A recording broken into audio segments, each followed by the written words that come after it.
Selamat pagi saudara, mari kita berdoa. Terima kasih Tuhan, kami panjatkan kehadirat-Mu, karena Tuhan selalu melindungi kami dalam kehidupan kami. Hari ini kami telah mempersiapkan hati kami untuk mendengarkan firman, berfirman, dan ajarlah kami melalui Roh yang Kudus. Amin.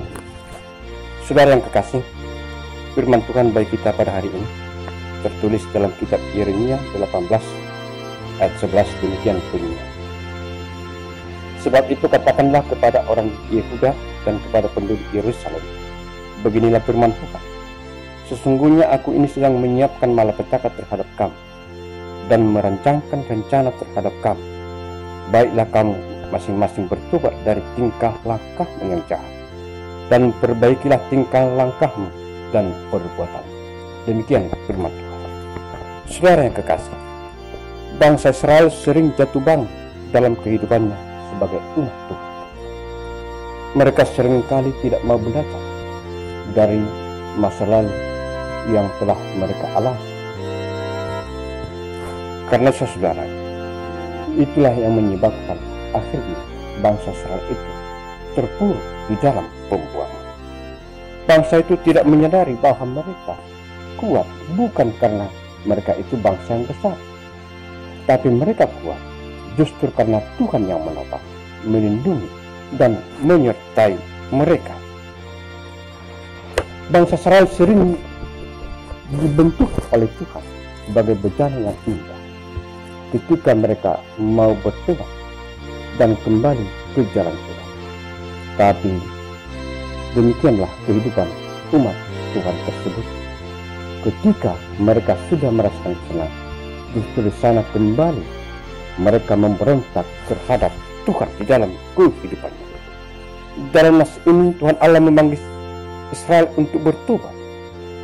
Bila mereka tidak mau kembali ke jalan Tuhan, maka mereka membuat negerinya menjadi kengerian, menjadi sasaran suitan untuk selamanya. Setiap orang yang melewatinya akan merasa ngeri dan akan menggeleng-gelengkan kepalanya. Yeremia 18 ayat 16.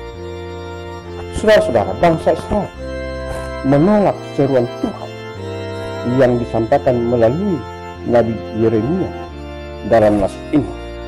Bahkan mereka secara bersama-sama melakukan kejahatan dan tidak mau mendengarkan suara Tuhan. Yeremia 18 ayat 18. Apa yang terjadi dalam kehidupan bangsa Israel bisa saja terjadi dalam kehidupan kita. Kita tahu bahwa kita telah melakukan kesalahan, tapi kita tidak mau bertobat dan kembali ke jalan Tuhan. Bisa saja saudara-saudara, kita mengetahui saudara kita melakukan kesalahan, tapi seringkali kita pura-pura tidak tahu atas kesalahan yang dia perbuat. Bahkan justru kita berdiri membela dia atas sebuah kesalahan. Dengan berbagai macam alasan kita menganggap itu bukan kesalahan, tapi itu adalah sebuah kebenaran. Dan seringkali kita membela saudara kita, menganggap bahwa apa yang dia lakukan itu bukan kesilapan, tapi merupakan sebuah hak yang harus diperjuangkan. Jika sudah demikian saudara, bagaimana mungkin kita sebagai orang beriman mampu hidup di jalan kebenaran? Karena itu janganlah kita mengabaikan nasihat, teguran, dan didikan Tuhan. Sebab sekelam apapun masa lalu kita, jika kita mau bertobat dan kembali ke jalan Tuhan, maka hidup kita akan dibentuk oleh Tuhan Allah sebagai bejana yang indah, yang bermakna di tengah-tengah kehidupan kita. Karena itu belajar dari kehidupan bangsa Israel, pengalaman mereka menjadi sebuah pembelajaran yang sangat berharga bagi kita. Jika kita berdiri jalan kebenaran Tuhan dan mau bertobat, maka kita akan menjadi anak Tuhan sebagai sebuah bejana yang sangat indah, yang berguna dan bermakna dalam kehidupan kita.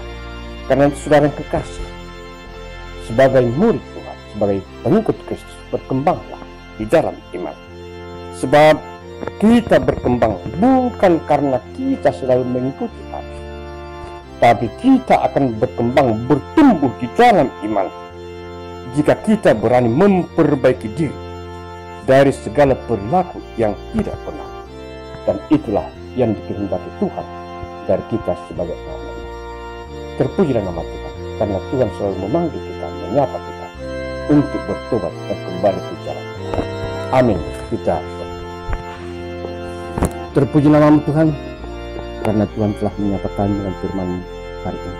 Kuatkan kami, ajar kami melalui Roh yang kudus, agar kami mampu hidup di jalan kebenaran dan selalu memberikan seluruh kehidupan kami mendengarkan firman dan berjalan di jalan kebenaran.